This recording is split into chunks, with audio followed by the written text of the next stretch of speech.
Halo guys, balik lagi di channel FYT Movie. Bagaimana kabar kalian semua? Semoga sehat dan bahagia selalu.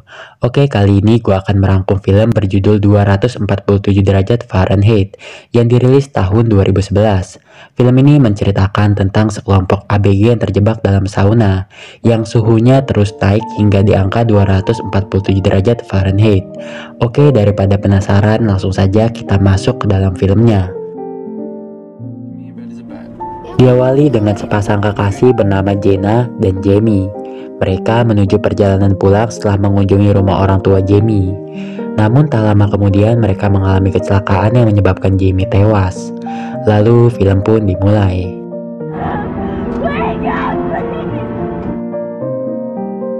Tiga tahun kemudian, Jenna masih berjuang melawan traumanya. Sahabatnya Rene mencoba menghiburnya dengan mengajaknya liburan ke rumah danau milik sepupu Rene bernama Ian.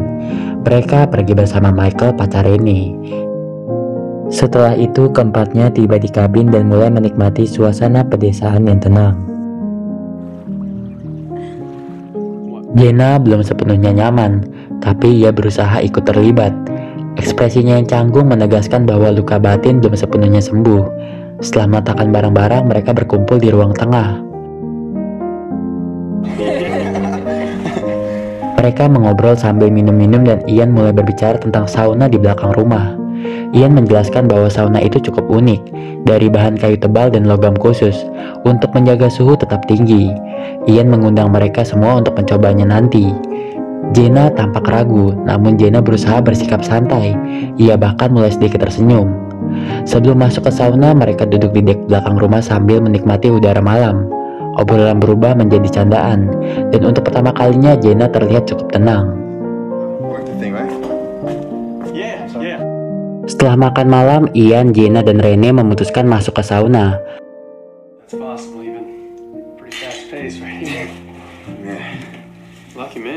Sauna terlihat sederhana, dinding kayu yang kuat dan pemanas batu yang perlahan menaikkan suhu. Awalnya mereka menikmatinya. Jenna mulai merasa nyaman, keringat mulai mengalir, tubuh mereka perlahan memanas. Michael memilih tinggal di luar karena ia merasa sedikit mengantuk dan menikmati minuman sendirian. Namun tak lama kemudian terdengar bunyi sesuatu jatuh dari luar. Mereka memanggil Michael. Tidak ada jawaban. Ia berdiri dan mencoba membuka pintu, tapi tidak bisa. Awalnya mereka mengira pintunya hanya tersangkut. Ian mencoba lagi menarik lebih kuat, tetapi tetap tidak bergerak. Ketiganya mulai panik. Rene mencoba menenangkan Jenna, tapi nafas Jenna mulai berat. Trauma masa lalunya mulai menghantuinya lagi. Suhu mulai naik drastis, keringat yang menetes deras dari kulit mereka dan suara alat pemanas yang terus menyala. Mereka mulai menyadari mereka terjebak. Rene mulai memukul-pukul pintu sambil meneriakkan nama Michael. Mereka menemukan alat pengontrol suhu, namun di antara mereka bertiga tidak ada yang paham dengan alat itu. Mereka berusaha menghancurkan kaca kecil di pintu itu. Ian mengambil batu dari tungku pemanas. Walaupun tangannya sedikit melepuh, kaca itu berhasil dipecahkan dan mereka dapat sedikit udara sejuk dari luar. Mereka juga menyadari kalau pintu itu terhalang oleh balok kayu, bukan terkunci dari luar.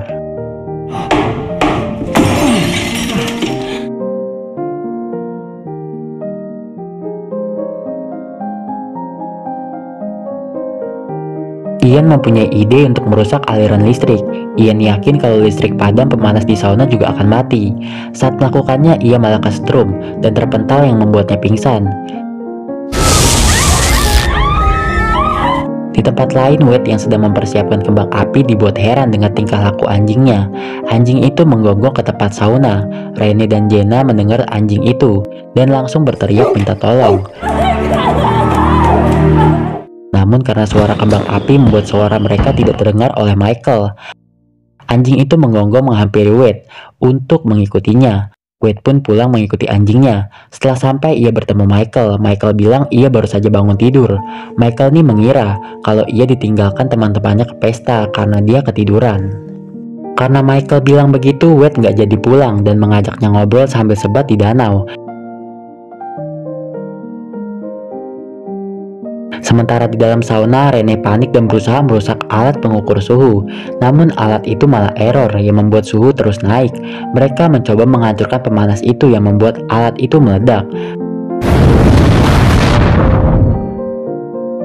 Namun ternyata itu hanya halusinasi dari Jenna saja. Tungku pemanas itu terus naik sampai 240 derajat Fahrenheit. Sementara Michael habis sebat sama Wade, malahan pulang dan lanjut mabuk lagi. Mereka yang di sauna terjebak sampai pagi hari. Hingga akhirnya Wade coba ngecek sauna dan terkejut ada yang terjebak di dalamnya. Setelah polisi datang, Jenna dan Rene dibawa oleh ambulans, sedangkan si Ian tewas di dalam sauna. Sementara si Dongo Michael menyesal dan mewek. Lalu film pun selesai. Oke, pesan yang bisa kita petik dari film ini adalah jangan terlalu banyak meminum alkohol. Selain tidak baik untuk kesehatan, bisa juga tidak sadar kalau kalian habis melakukan sesuatu yang merugikan orang lain. Oke, sampai sini saja. Jangan lupa like, komen, dan subscribe. Bye-bye.